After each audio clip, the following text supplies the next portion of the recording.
चाहिए कह बढ़िया है। हाँ रेस्टोरेंट हवा लोक मु लाजे एते प्रशंसा शुणिकी। हेलो हाय नमस्ते भलरे थांतु समस्ते आशा करछि आपण माने बहुत भलरे थिबे। Welcome back to my channel.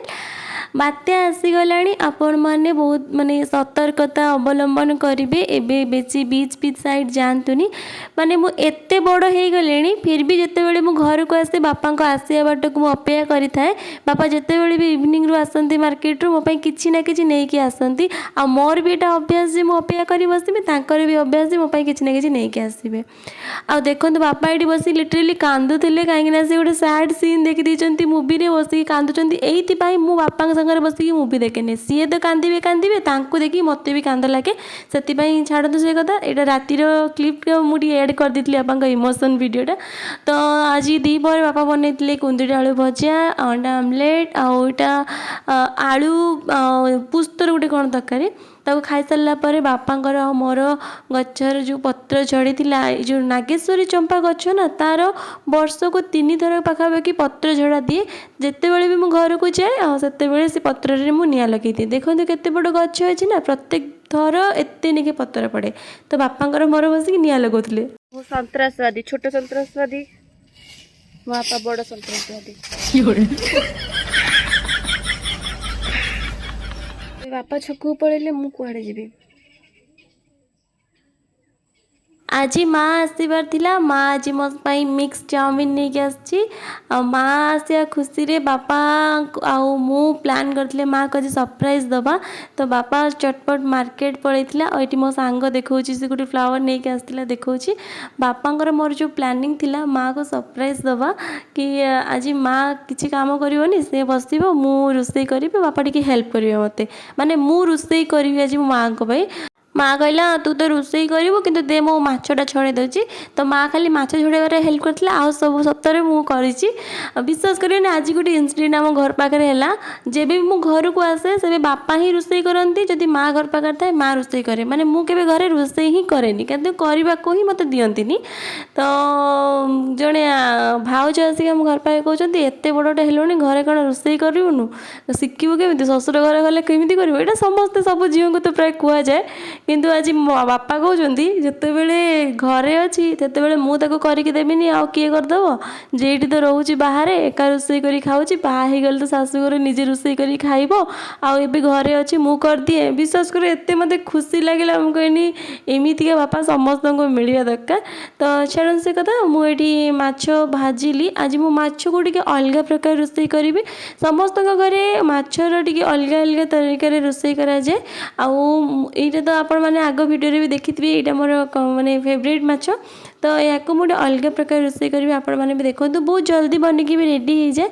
माछर यहाँ हूँ पोस्त ये माछ बनइबा बहुत इजी। फास्ट माछटा को फ्राए करने बस यही कड़ारे टिके तेल और टिके पियाज ताको देकी भल भाव में फ्राए करने पियाज पियाज जिते बड़े गोल्डन ब्राउन कलर हो बाटिक रखिथे पियाज और अदा रसुण तादे टिके जो जीरा आउ पुस्त ताकू देदेवे देकी ताको भल भाव में मिक्स करने बेसिकली यहाँ बेंगली खाइबा आउ मो मते बेंगली खाइबा बहुत भल लगे माँ को भी बेसी भल लगे फिर भी मुझे बनई कि दिए केते कि खाई टेस्ट कर केमती लगुच। यहाँ मोर बहुत खराब आदत जिते माछ भजा देखे उस पर टूट पड़ो देखिए गोटे मुझे खाईदेली। जो आइटमटा बनाऊँगी से बेसी बड़ बड़ माछ दरकार नहीं छोट छोट माछ हेल्ले चलो पूरा छोट छोट। तो ये मोर मसला भलसे हो गलानी ता देहरे मो बाकी गुंड मसला जी दे दूची लंका गुंड जीरा गुंड हलदी गुंड आउ धनिया गुंड देखिए टिके गरम मसला दे देथिली ताको भल भाव में मिक्स करनेली जेहेतु माछर टिके स्मेल भल आसे गरम मसला देले। तो लुण दबाटा भूली जाइली तो पछरे लुण मन पकई देली। तो तादेहरे मुझे ऐड करदेवी जो भजा माछ मुझे कहती ना पूरा गुंड गुंड माछ छोट छोट माछ दरकार बड़ माछ को मुझे बाहर कर रखी देती। तो छोट माछ को से मसला रे जो देदेवी टिके मसला देखो कलर चेंज हो गलानी आ मसला तेल भी छाड़ी आसलानी। एटा तो बहुत ଡେରିରେ ଜାଣିଲି କି ଯେତେବେଳେ ମସଲାର ତେଲ ଛାଡ଼ିଯିବ ସେତେବେଳେ ମସଲା ହେଇଯିବ। ତ ମସଲା ହେଇଗଲାଣି, ମସଲା ଟିକେ ପାଣି ଦେଇଦେଲେ, ଯେତେବେଳେ ସେଟା ଫୁଟି ଆସିବ ସେଇ ମସଲାଟା ସେତେବେଳେ ଆପଣ ଦେଇଦେବେ। ବାସ୍ ଆପଣଙ୍କର ମାଛ ବେସର ନୁହଁ, ମାଛ ପୁସ୍ତଟା ରେଡ଼ି ହେଇଗଲା।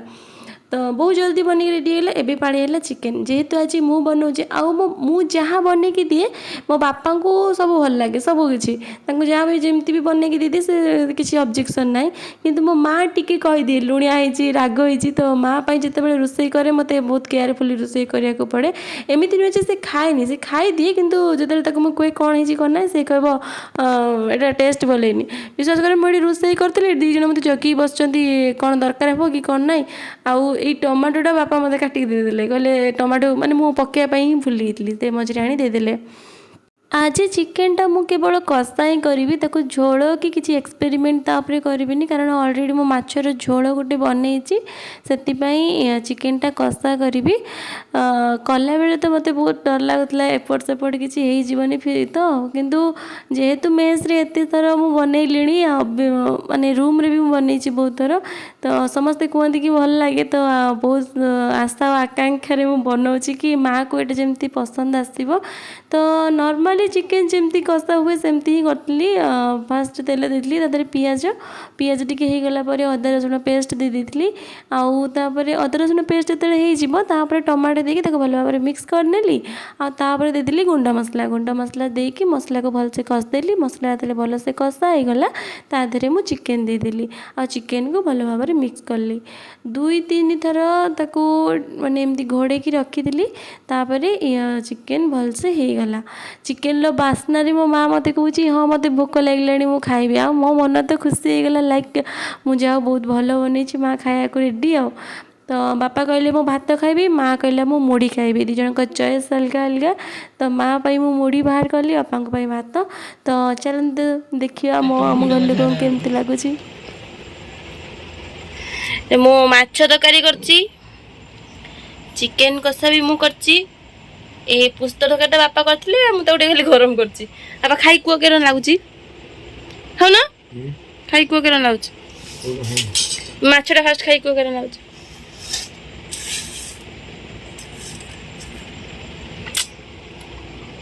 ବଢିଆ ହେଇଛି।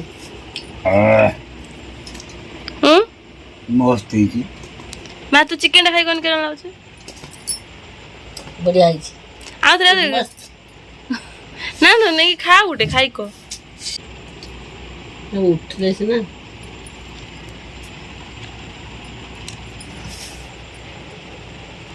ବଢିଆ ହେଇଛି, ମସ୍ତ ହେଇଛି, ମସ୍ତ ହେଇଛି। ଆଉ ତମେ ଟିକେ କୁହ, ମା ଚିକେନ୍ଟା ଖାଇ କୋଉଠି? ଚିକେନ୍ଟା ଚିକେନ୍ ଭଲ ହେଇଛୁ। ନା ତମେ କୁହ, ମୁଁ ରାନ୍ଧି ଦଉଛି ଗୋଟେ। ତା ସେଣ୍ଟରୁ ଜଣା ପଡୁଛି ଭଲ ହେଇଛୁ।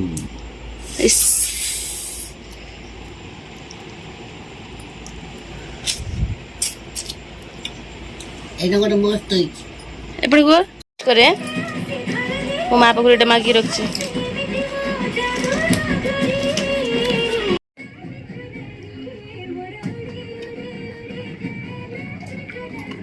ଏଇଟା ନେଇଯା।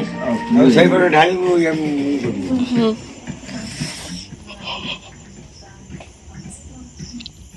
ଏଇଠି ଶୋଇଛି, ଏଇଠିକା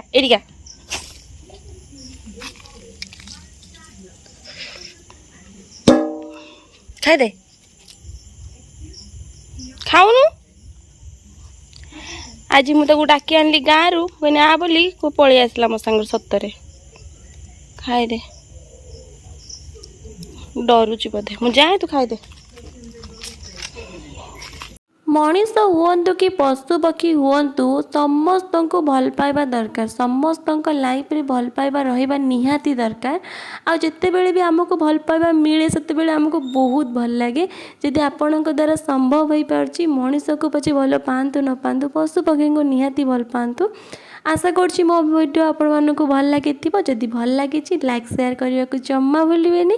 ଦେଖା ହେବ ନେକ୍ସଟ ବ୍ଲଗ୍ରେ। ସେତେ ପର୍ଯ୍ୟନ୍ତ ରହିଲି, ବାଇ ବାଇ, ଟାଟା, ସବା ଖେର।